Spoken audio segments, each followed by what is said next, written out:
Mode, mean and median. These statistics are what we call the central tendencies of a population. They show us what on average the population is doing. Let's see how to calculate these statistics from this particular frequency distribution table. The easiest one is the mode. We don't need to do any calculations, we just need to observe what the mode is. Mode is the one which occurs highest.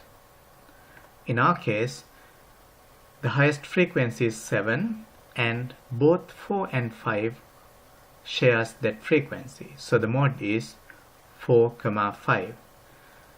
If more than one value occurs at the highest frequency, there's no meaningful way of combining them. You just list all of them. Let's look at the mean. It's pretty easy to calculate the mean from a frequency distribution table if you observe that in the raw data, looking at the table, 1 should occur 4 times, 3 should occur 5 times likewise.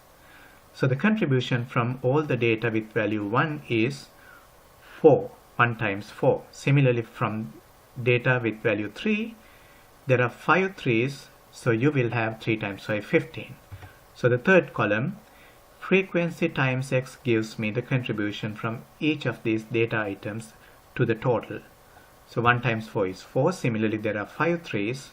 5 times 3 is 15. 4 times 7 is 28.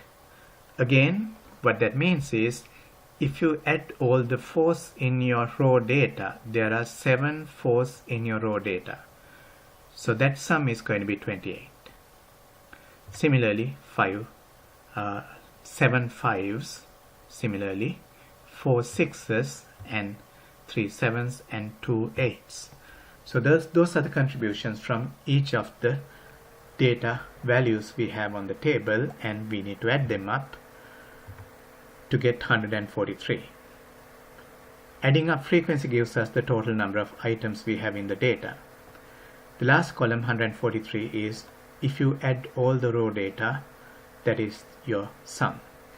Now we can calculate the mean. Mean is sum of all data divided by the number of data items we have, which is 143 over 32, approximately 4.469. You can round it off to any number you prefer, 4.47, 4.5, all of them are equally acceptable.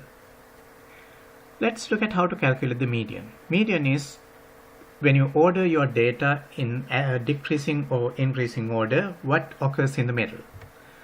So when you have an odd number of data, it's pretty easy. You have a exactly midpoint in your data. For example, if you have 5 items, third item is going to be in the middle. 2 items less, 2 items more.